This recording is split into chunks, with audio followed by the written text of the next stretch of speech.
Oke, Assalamualaikum warahmatullahi wabarakatuh. Halo semuanya, selamat pagi. Perkenalkan, nama saya Yosi Kurniawan, lulusan Pendidikan Fisika UIN Jakarta tahun 2019. Aktivitas mengajar saya sudah dimulai sejak duduk di bangku perkuliahan. Saat itu saya mengajar di bimbingan belajar pertama kali di sekolah privat.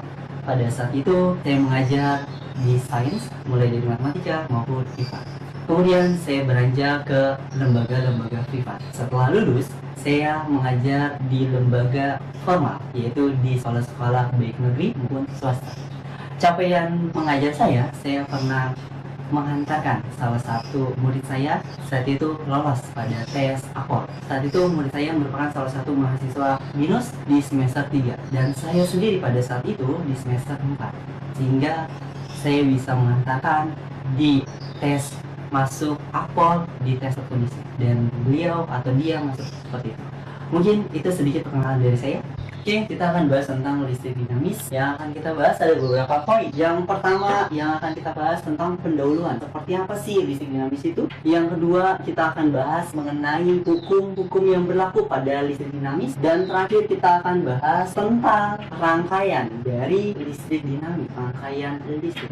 Ini poin-poin yang akan kita bahas. Kita mulai saja. Yang pertama tentang pendahuluan. Kita harus tahu tentang listrik dinamis itu sendiri. Apa sih? Listrik dinamis adalah listrik yang bergerak dalam bentuk arus listrik. Arus listrik bergerak dari tegangan tinggi menuju tegangan rendah. Filosofinya hampir sama seperti air. Air mengalir dari datangan tinggi menuju datangan rendah. Secara matematis, arus listrik dapat ditulis I sama dengan Q dibagi T, di mana I adalah kuat arus dan Q adalah jumlah muatan dalam satuan kolom dan T adalah waktu dalam satuan second. Ini adalah persamaan secara matematis tentang arus listrik. Tadi kita harus tahu I-nya adalah kuat arus dalam satuan ampere, sedangkan Q-nya adalah muatan dalam satuan kolom dan T adalah waktu dalam satuan second. Ini pendahuluan tentang listrik dinamis. Kita akan berlanjut ke hukum-hukum di dalam listrik dinamis. Hukum-hukum di dalam listrik dinamis ada dua, yaitu ada hukum Ohm dan ada hukum Kirchhoff. Kita akan bahas satu-satu. Pertama kita akan bahas tentang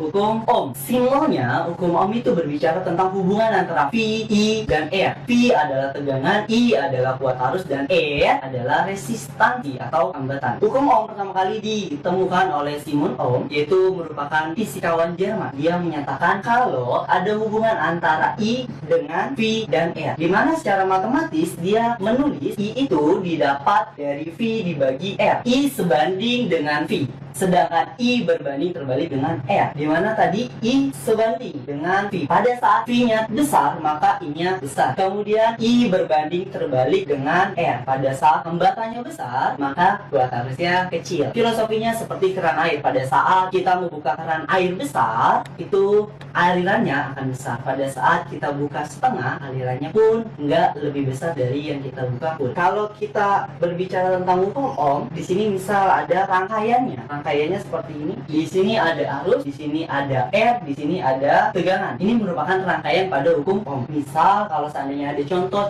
dasarnya diketahui di dalam soal, R-nya misal sebesar 2 ohm, sedangkan V-nya misalkan sebesar 4 volt. Berapa sih I-nya? Tinggal kita pakai rumus hukum Ohm. I sama dengan V dibagi R, tinggal kita bagi antara tegangan dengan hambatan. Jadi dapat I-nya sebesar 4 dibagi 2, yaitu 2 ampere. Ini contoh dasar dari hukum Ohm. Kita lanjut ke hukum Kirchhoff. Hukum Kirchhoff ditemukan pertama kali yaitu oleh Gustav Kirchhoff. Merupakan dia menyatakan kalau hukum Kirchhoff itu ada dua. Ada hukum 1 Kirchhoff dan hukum 2 Kirchhoff. Bedanya di mana? Kalau hukum 1 Kirchhoff berbicara tentang arus listrik, yaitu tentang arus listrik. Sedangkan hukum 2 Kirchhoff berbicara tentang tegangan listrik. Ini hukum 1 dan hukum 2 Kirchhoff. Secara matematis, hukum 1 Kirchhoff berbicara kalau jumlah arus yang masuk pada satu titik akan sama dengan jumlah arus yang keluar pada titik tersebut. Secara matematis bisa kita tulis bahwa sigma I in, sigma arus yang masuk sama dengan sigma I out, sama dengan jumlah arus yang keluar. Ini hukum 1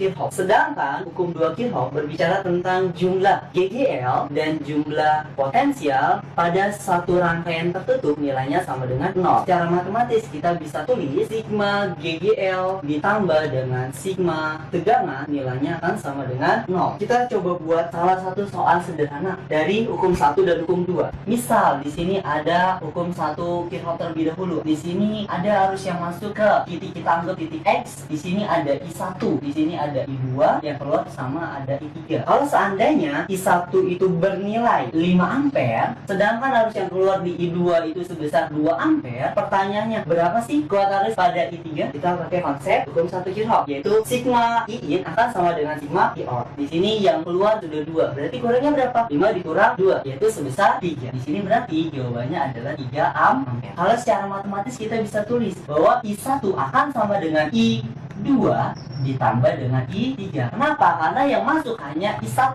yang keluar ada 2, ada I2 dan I3. Seperti ini. Kemudian kita akan coba buat soal dari hukum 2 Kirchhoff. Misal ada suatu rangkaian, di sini ada R1, di sini ada R2, di sini ada GGL pertama dan di sini ada GGL kedua. Kemudian ada arus yang mengalir dari sini. Ini ada I. Kalau seandainya loopnya seperti ini, dia mengalir berlawanan arah jarum jam. Berapa sih? Misal di sini kita tahu misal R1 sebesar, misalnya R1 ini sebesar 2 ohm. Di sini misalnya R2 sebesar 3 ohm. Sedangkan di S1 atau GGL pertama itu misalnya di sini sebesar 8 volt dan GGL kedua ini misal sebesar 3 volt. Pertanyaannya, berapa sih arus yang mengalir pada rangkaian ini? Kita tinggal pakai konsep hukum 2 Kirchhoff, di mana jumlah GGL dan jumlah potensial pada satu rangkaian tertutup nilainya akan sama dengan 0. Tinggal kita lihat GGL-nya ada berapa? Ada 2. GGL pertama dan GGL kedua. Ngelihat positif atau negatifnya dilihat dari pertama kali dia masuk, dari yang paling kecil terlebih dahulu atau yang paling besar terlebih dahulu. Kalau dia masuknya ke paling besar terlebih dahulu, nilai GGL-nya positif. Kalau seandainya dia dari yang kecil dulu, berarti nilainya berlawanan, negatif. Ini pun sama. Pada saat kalau kesini positif pertama kali, di sini nih kita lihat di sini GGL-nya pertama dia akan seperti ini. Ini arusnya mengalir dari sini. Pertama dia masuk ke yang positif, berarti 8 ini menjadi positif. Ini kita pakai berarti 8-nya positif. Dia mengalir lagi, arusnya mengalir seperti ini. Nah, pada saat dia masuk ke sini ternyata ininya yang paling kecil terlebih dahulu. Nilainya jadi minus. Di sini berarti dikurang 3, minus I3. Kenapa? Karena tadi ditambah dengan beda potensial, kita bisa dapat tadi oleh hukum Ohm, di mana hukum Ohm berbicara I sama dengan V dibagi R. Kalau kita mencari V berarti tinggal kali silang I dikali R. Kita masukin I dikali R, berarti R-nya di sini tinggal kita jumlahkan, yaitu R1 ditambah R2. R1 sebesar 2 ditambah R2 sebesar 3 ohm. Ini sama dengan 0. Kita kurangkan, 8 dikurang 3, 5. Ditambah dengan 2 ditambah 3, yaitu 5I, sama dengan 0. Dari sini kita bisa dapat nilai arus yang mengalir pada rangkaian tersebut. Berarti kita bisa dapat I-nya didapat dari ini pindah ruas minus 5 dibagi dengan 5. Dapat berapa? Hasilnya sama dengan minus 1 ampere. Loh, kok minus? Pertanyaannya, kenapa minus? Minus cuma menandakan kalau arahnya searah dengan loopnya atau berlawanan. Kalau minus berarti menandakan kalau arahnya berlawanan dengan loop. Besarnya tetap sama dengan 1 ampere. Oke, kita akan berlanjut. Terakhir kita akan berlanjut tentang rangkaian listrik. Oke, terakhir kita akan bahas tentang rangkaian listrik. Kita akan coba bahas tentang rangkaian listrik. Apa aja sih rangkaian listrik yang akan kita bahas? Rangkaian listrik secara garis besar ada 2, yaitu ada namanya rangkaian seri, ada namanya rangkaian paralel. Gabungan antara seri dan paralel disebut sebagai rangkaian campuran. Gabungan kalau seri dan paralel dinamakan rangkaian campuran. Yang perlu kita pahami di dalam rangkaian seri dan rangkaian paralel, yang pertama kita coba bahas di rangkaian seri terlebih dahulu. Rangkaian seri merupakan rangkaian listrik yang disusun sejajar. Dia memiliki kuat arus yang sama, I-nya sama, disusunnya sejajar. Sedangkan di rangkaian paralel dia memiliki tegangan yang sama. Maksudnya seperti apa? Pada saat ada beberapa titik, berarti tegangan di beberapa titik itu nilainya sama. Dan rangkaian paralel ini disusun secara bertingkat seperti rumah susun. Nah, dalam persamaan rangkaian seri dan paralel kita coba kupas. Ini ada rangkaian seri, ini ada rangkaian paralel. Kita akan coba kupas perbedaannya di mana sih antara rangkaian seri dengan rangkaian paralel. Tadi yang pertama kali kita tahu kalau rangkaian seri dia memiliki I yang sama, sehingga di beberapa titik nilainya sama. Apanya nilainya sama? Yaitu kuat arusnya. Jadi I total itu akan sama dengan I1, akan sama dengan I2, dan seterusnya. Sedangkan di rangkaian paralel dia memiliki tegangan sama. Berarti tegangan total akan sama. Di tegangan pertama akan sama dengan tegangan kedua, dan seterusnya. Sedangkan di sini V-nya tegangannya itu merupakan penjumlahan antara setiap titiknya. Tegangan pertama ditambah tegangan kedua, dan seterusnya. Sedangkan di kuat arus total di rangkaian paralel memiliki penjumlahan antara kuat arus di setiap titiknya. I1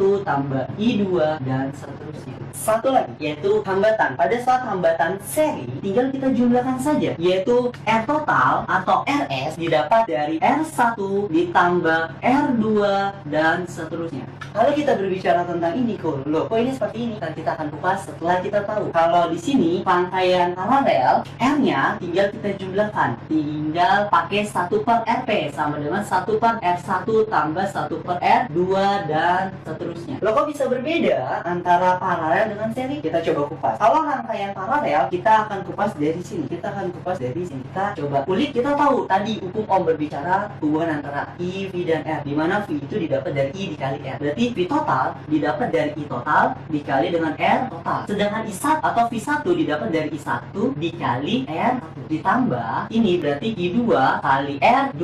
Nah, dari sini karena rangkaian seri dia memiliki I yang sama. Berarti kita bisa coret setiap arus di setiap titiknya sama. Dan kita dapat R total berarti penjumlahan antara R1, R2, dan ini merupakan cara untuk mendapatkan R total ini. Sedangkan di paralel berarti tinggal kita lihat dari persamaan ininya. I cara matematis didapat dari V dibagi R. Berarti kita akan tulis, bisa kita tulis di sini. Berarti I total didapat dari V total dibagi dengan R total. V1 atau I1 didapat dari V1 dibagi dengan R1. Ditambah I2 berarti dari V2 dibagi dengan R2, dan seterusnya. Ini di dalam rangkaian paralel dia memiliki tegangan yang sama, sehingga kita bisa menghilangkan atau bisa kita coret. Ini menjadi 1/Rp atau R total sama dengan 1/R1 tambah 1/R2 seperti ini. Oke, jadi R total ini kita bisa ganti menjadi Rp. Kalau rangkaian paralel ini kita bisa ubah menjadi RS karena rangkaiannya seri. Oke, itu tadi rangkaian listrik. Kita akan bahas selanjutnya tentang contoh soal UTBK.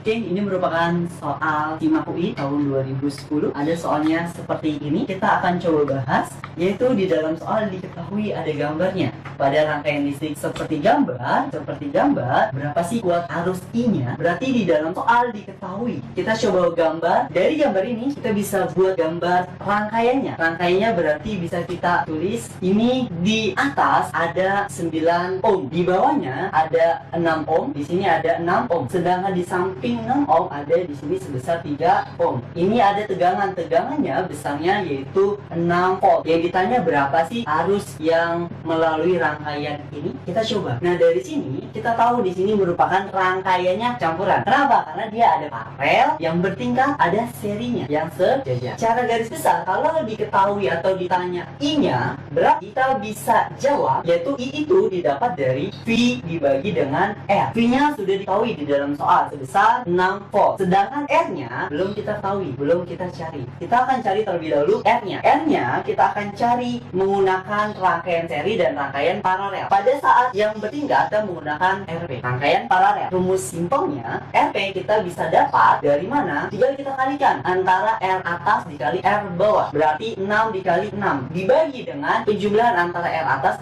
ditambah R bawah. Berarti 6 ditambah 6. Kita bisa dapat 6 kali 6 yaitu 36. Dibagi dengan 6 ditambah 6, 12. 36 dibagi 12 dapat 3 ohm. Nah, ini bisa kita ganti sebesar, yang ini kita bisa ganti sebesar 3 ohm. Nah, 3 ohm ini akan menjadi seri dengan ini. Kenapa? Karena sejajar. Berarti kita bisa dapat RS-nya. RS-nya kita bisa dapat dari RP yang ini ditambah dengan I3. Berarti totalnya berapa RS-nya? Yaitu sebesar 6 ohm. Setelah kita dapat, rangkaiannya menjadi seperti ini. Yaitu di sini 9 ohm, di sini 6 ohm. Dan di sini ada arusnya yang ditanya. Sedangkan ini adalah potensialnya sebesar 6 volt. Nah, ini sama ini yaitu seri atau paralel? Yaitu paralel. Nah, di sini nih kita bisa buat ini harusnya tegangannya ada di bawah. Ini sama ini adalah paralel. Tinggal kita dapatkan kembali. Didapat dari mana? Didapat dari RP sama dengan 9 dikali 6 dibagi dengan 9 tambah 6. Yaitu kita dapat sebesar berapa? Sebesar 9 kali 6, 54 dibagi dengan 9 tambah 6, yaitu 15. Kita bisa kecil sama-sama dibagi dengan 3. Oke, berarti RP-nya kita dapat sebesar RP sama dengan 54 dibagi 3, 18. 15 dibagi 3 yaitu 5. Ini kita dapat RP atau R pengganti totalnya yaitu sebesar 18/5 ohm.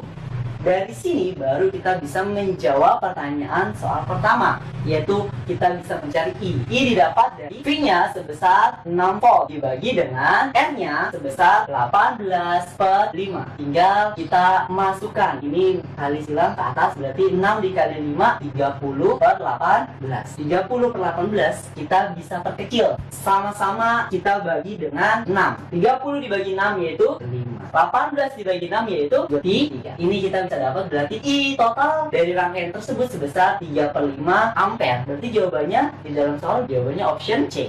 Oke, ini adalah contoh soal yang pertama. Oke, sekarang atau selanjutnya kita akan bahas UTBK SBMPTN 2019. Ini nomor 2, soalnya seperti ini. Kita coba lihat ada 2 buah sumber tegangan listrik, 2 buah hambatan identik dan sebuah ampere meter ideal disusun menjadi rangkaian sederhana seperti yang ditunjukkan oleh gambar yang A. Sumber tegangan GGL1 adalah sumber tegangan yang tegangannya dapat diubah-ubah. Sedangkan sumber tegangan GGL2 nilainya tetap. Nah, grafiknya antara arus yang terbaca pada ampere meter dan besar tegangan di GGL1 ditunjukkan oleh gambar yang B-nya seperti ini. Pertanyaannya, jika tegangan pada sumber E1-nya bernilai 0, beda tegangan antara titik B dan E pada rangkaian tersebut adalah. Kita akan coba bahas. Yuk, kita mari bahas. Kita coba gambar terlebih dahulu. Diketahui dari grafiknya, di situ ada grafik hubungan antara I dengan GGL. Dan ditanya, di sini kita coba gambar biar kita paham gambar tentang grafik hubungan antara I dengan GGL. Di sini ada GGL1 karena GGL2-nya nilainya konstan atau tetap. Ini satuannya volt. Terus di sini ada kuat arus. Satuannya miliampere. Pada saat kuat arusnya 5 miliampere, GGL-nya sebesar 0,5. Pada saat kuat arusnya 10 miliampere, tegangannya bernilai 3. Ini merupakan grafik hubungan antara I dengan GGL. Kita coba bahas. Yang diketahui apa? Yang diketahui seperti ini. Yang ditanya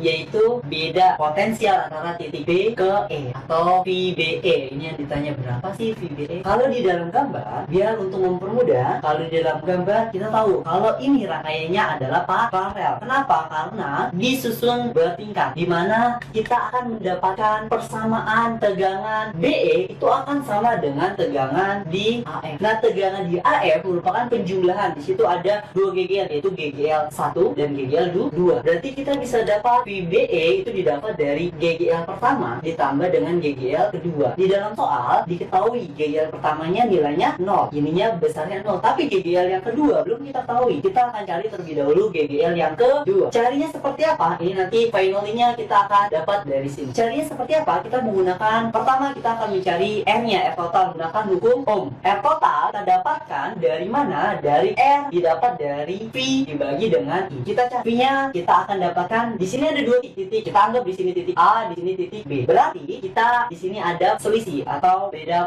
bedanya. Dan ini kita pakai delta. Di sini berarti juga pakai delta. Berarti delta V kita dapat dari 3 dikurang 0,5. Sedangkan delta I kita dapat dari 10 dikurang 5. Ingat, ini masih miliampere, masih dalam miliampere. Berarti kita akan ubah ke dalam ampere. Tinggal kita kali 10 pangkat min 3. Tuh, ini dikali 10 pangkat min 3. 3 dikurang 0,5 besarnya berapa? 2,5. Good. 2,5 kalau ini kita naikin ke atas menjadi 1000. Kenapa? Karena pangkatnya jadi positif. Sehingga 1000 dikali 2,5 besarnya menjadi 2500. 10 dikurang 5 sebesar 5. Finally-nya kita dapat berarti R totalnya sebesar berapa? 2500 dibagi 5 yaitu sebesar 500 ohm. 500 dalam satuan ohm. 500 ohm. Oke, sudah kita dapatkan R-nya. Pada saat kita mendapatkan R-nya, kita bisa nyari GGL yang kedua. Dengan menggunakan apa? Dengan menggunakan hukum apa? Oke, hukum tentang tegangan, yaitu hukum Kirchhoff. Kirchhoff berapa? Yaitu Kirchhoff 2. Nah, kita tahu kalau dalam hukum 2 Kirchhoff, dia menyatakan GGL ditambah dengan potensial pada satu rangkaian tertutup nilainya 0. Sehingga kita bisa dapat dari mana kita mau pakai titik mana? Titik A boleh, titik B boleh. Kita coba di titik B. Di titik yang ini kita akan gunakan. Kita punya persamaan bahwa sigma V atau sigma GGL itu sama dengan sigma I dikali dengan R. I dikali R adalah tegangan. Sigma GGL-nya ada dua, adalah S1 ditambah E2. Sama dengan I-nya sebesar 10 miliampere. Kita ubah ke dalam ampere. Menjadi berapa? Dibagi dengan 1000. 10 dibagi 1000 sebesar 0,01 dikali dengan R totalnya yang sudah kita dapatkan, yaitu sebesar 500. Nah, S1 di dalam titik B sebesar berapa? I3 ditambah E2 yang kita cari atau GGL 2 sama dengan 0,01 dikali dengan 500. Ini sama nih, kita bisa cari nih, yaitu 1 dikali 5 sebesar 5. Dari sini kita bisa tahu besar dari GGL 2 yaitu 5 dikurang 3 sebesar 2 volt. Setelah itu baru kita dapatkan nilai dari tegangan di titik BE. Tegangan di titik BE akan sama dengan tegangan di titik AF seperti gambar. Nah, di AF didapat dari GGL 1 ditambah GGL 2. GGL 1-nya di dalam soal sebesar berapa? 0. Oke, ini sebesar 0. Berarti kita akan dapatkan finally-nya, kita bisa dapatkan bahwa VBE didapat dari GGL 1-nya sebesar 0 ditambah GGL 2-nya sebesar 2 volt. 0 ditambah 2 yaitu 2 volt. Berarti opsinya yaitu yang D. Oke, ini adalah penyelesaian D nomor. Oke, selanjutnya kita akan bahas soal SBMPTN 2019. Kode naskahnya 225. Ini contoh soal ketiga. Contoh soalnya seperti ini. Di sini di dalam soal diketahui ada dua buah tembaga dengan panjang yang sama. Berarti diketahui di dalam soal nomor 3. Diketahui di dalam soal dia memiliki panjang kawatnya sama. Berarti L-nya sama. Kemudian dia memiliki diameter D1-nya sebesar 1 mm, sedangkan D2-nya sebesar 2 mm. Kedua kawat dihubungkan dengan sumber tegangan yang besarnya sama. Berarti V-nya sama besar. Rasio antara arus yang mengalir pada kawat berdiameter 1 mm dan kawat berdiameter 2 mm berapa sih? Berarti yang ditanya apa? Perbandingannya. Perbandingan antara apa? Berarti ditanyanya perbandingan antara I1 dengan I2.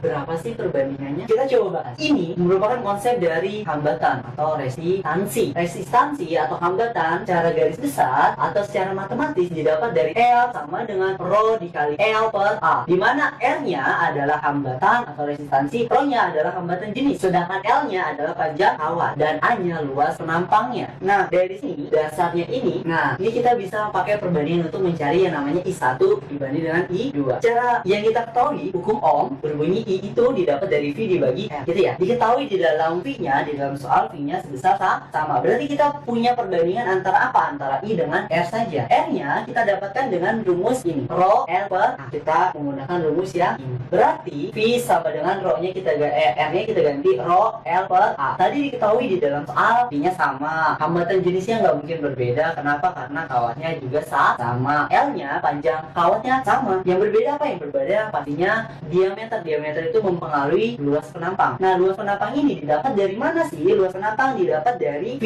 dikali R kuadrat. Oke, V dikali R kuadrat. Sehingga kita dapat perbandingan antara I dengan V atau dengan R. R-nya ini kita bisa ubah menjadi diameter. Berarti kita bisa dapat perbandingannya I sama dengan diameter. Kenapa? Karena ininya akan sama. Finalnya tinggal kita pakai perbandingan. Perbandingannya berarti menjadi I1 sama dibanding I2 berarti sama dengan D1 per D2. Nah, ini kuadrat. Ini kuadrat. Tinggal kita pakai. Kita masukin deh diameter pertama berapa? Diameter pertama 1 dibagi dengan diameter kedua sebesar 2 dikuadratin. Berarti kita dapat perbandingan I1 dengan I2 sebesar 1 per ini jawabannya. Berarti jawabannya option yang yang C. Jadi ini pembahasan dari soal nomor 3. Oke, kita lanjut tentang soal SBMPTN 2015 kodenya 502. Ini ada soalnya. Kita akan coba bahas pembahasannya seperti apa sih. Di sini di dalam soal ada sebuah rangkaian listrik diperlihatkan pada gambar ini agar pertanyaannya agar beda potensial di titik A dan B sebesar 3 volt, maka beda potensial X-nya yang harus dipasang adalah Oke, pertanyaannya beda potensial di X-nya. Kita coba pas nomor 4 diketahui, kita coba gambar terlebih dahulu. Gambarnya ini hampir sama konsepnya seperti jembatan Western. Kita coba gambar jembatan Westernnya. Ini ada gambarnya. Ini ada yang ditanya, yaitu ada X-nya. Kemudian di sini sebesar 2 ohm. Ini ada titik A, ini ada titik B. Di antara titik A dan B itu besarnya hambatannya 6 ohm. Dan di sini ada 1 ohm, di sini ada 3 ohm. Konsep di dalam jembatan Western, kalau seandainya perkalian silang hambatan nilainya sama, maka tidak ada arus yang mengalir pada hambatan tengah. Kita lihat 2 dikali 3, 6. 1 dikali 6, nah berarti nilainya sama. Dapat kita simpulkan kalau hambatan di tengah ini yang bernilai 5 ohm bisa kita abaikan. Kenapa? Karena tidak dilalui arus listrik. Sehingga ini bisa kita sederhanakan. Gambarnya menjadi seperti ini. Ini 2 ohm, di sini 6 ohm, di sini ada 1 ohm, dan di sini ada 3 ohm. Dan yang ditanya adalah Vx-nya atau X-nya. Oke, kita coba. Yang ditanya adalah berapa sih potensial di titik X dari sini? Oh, di sini ada. Sebentar, di sini ada titik antara 6 dan ini ada titik A, di sini ada titik B, di sini ini di titik B. Kita anggap di sini boleh titik. Kita ilustrasikan boleh ini kita anggap titik C. Kita akan cari. Di sini adalah rangkaiannya bertingkat, berarti rangkaiannya paralel. Dia memiliki tegangan yang sama antara yang di atas dengan yang di bawah. Kita akan cari terlebih dahulu. Di dalam soal diketahui bahwa antara titik A dan B ini di soal ini di titik ini diketahui besar tegangannya atau VAB-nya sebesar 3 volt. Berarti sudah kita tahu dari titik A ke B 3 volt. Tinggal kita nyari antara titik C ke A. Kita coba jawab. Vx didapat dari VCA ditambah dengan VAB. VAB-nya sudah dapat atau sudah diketahui. Tinggal kita cari VCA. VCA-nya kita dapat dengan menggunakan hukum Ohm. Hukum Ohm bunyinya seperti apa? V sama dengan I dikali R. Kita cari dulu. I-nya belum diketahui. Di sini diketahui cuma 3 sama 6. Kita akan cari terlebih dahulu I di titik AB. Berarti I di titik AB didapat dari VAB dibagi dengan RAB. VAB-nya sebesar 3 dibagi dengan 6. 3 dibagi 6 yaitu kita dapat sebesar 0,5. Oke, IAB-nya berarti kita dapat 3 dibagi 6. Ininya sebesar 3, ininya sebesar 6, yaitu 0,5 ampere. Nah, di sini sama di sini kuat arusnya sama. Kenapa? Karena ini merupakan rangkaian sejajar. Kalau di sini 0,5 berarti di sini 0,5. Oke, tinggal kita cari berarti kita cari apa? V dari C ke A. VCA didapat dari mana? Didapat dari ICA dikali dengan RCA. Kita bisa dapatkan berarti ICA sama dengan ICA-nya berarti besarnya sama 0,5. Tinggal kita kali dengan RCA sebesar 0,5 dikali 2 yaitu sama dengan 1 volt. Oke, ini kita dapat. Kalau sudah dapat ini, kita bisa mencari Vx ya. Berarti Vx ya didapat dari VCA yaitu sebesar 1 ditambah dengan VAB itu sebesar 3. Totalnya sebesar 4 volt. Ini merupakan jawabannya. So, bisa nggak kalau seandainya pakai titik yang bawah? Bisa. Kenapa? Karena tegangannya sama. Ini adalah pembahasan dari nomor 4. Oke, ini adalah soal terakhir yaitu soal SBMPTN 2014. Kode naskahnya 512. Ini ada soalnya, kita coba bahas atau kita coba melakukan pembahasan. Oke, di sini diketahui di dalam rangkaian listrik arus sederhana terdiri dari 2 baterai dan sebuah resistor. Jika baterai memiliki GGL sebesar 12 volt dan hambatannya sebesar 24 ohm, sedangkan resistor memiliki hambatan 96 ohm seperti yang ditunjukkan pada gambar ini. Berapa sih beda potensial antara ujung-ujung resistor? Berarti kita coba gambar terlebih dahulu penyederhanaannya seperti apa yang diketahui di dalam soal. Ini ada resistornya sebesar 90 ohm, sedangkan ada arus yang mengalir. Di sini kita anggap di sini ada I-nya dan di sini ada tegangannya. Tegangannya sebesar 12 volt, sedangkan hambatan atau hambatan dalamnya sebesar 24 ohm. Ini gambarnya seperti ini. Kita coba kupas. Yang ditanya apa sih? Yang ditanya adalah berapa sih tegangan di titik resistor ini? Atau kita bisa tulis V di R. R besar. Kalau R kecil, ini hambatan dalam. Jadi kita bisa tulis R kecil. Kalau ini adalah resistor yang besar, hambatan besarnya. V R-nya sebesar berapa sih? Kita pakai rumus yang mana nih? Yaitu dengan hukum Ohm, yaitu V didapat dari I dikali dengan R. V-nya tegangan, I-nya kuat arus yang mengalir pada rangkaian, dan R-nya adalah hambatan dalamnya. Bukan hambatan adalah hambatan yang besarnya. Ini yang akan kita gunakan rumusnya. Kita cari terlebih dahulu. Adalah I-nya. Kenapa? Karena I-nya belum diketahui di dalam rangkaian ini. Yang diketahui hanya R atau resistornya. Sebesar berapa? Yaitu sebesar 96. Oke, kita cari terlebih dahulu. Berarti I-nya kita dapat menggunakan V dibagi dengan R. V-nya berapa? V-nya ini dia. V-nya sebesar 12 dibagi dengan R-nya, berarti R total. R yang besar ditambah hambatan dalamnya, yaitu R yang kecil. 96 ditambah dengan 24. Berarti kita bisa dapat berapa dapatnya? Ini nilainya 9 ditambah 24, 120. 12 dibagi 120 berarti kita dapat sebesar 0,1. Satuannya masih dalam ampere. Kita udah dapat I-nya. Bisa kita cari V-nya? Bisa. Kenapa? Karena ini rangkaian seperti ini. Tinggal kita kalikan. Kita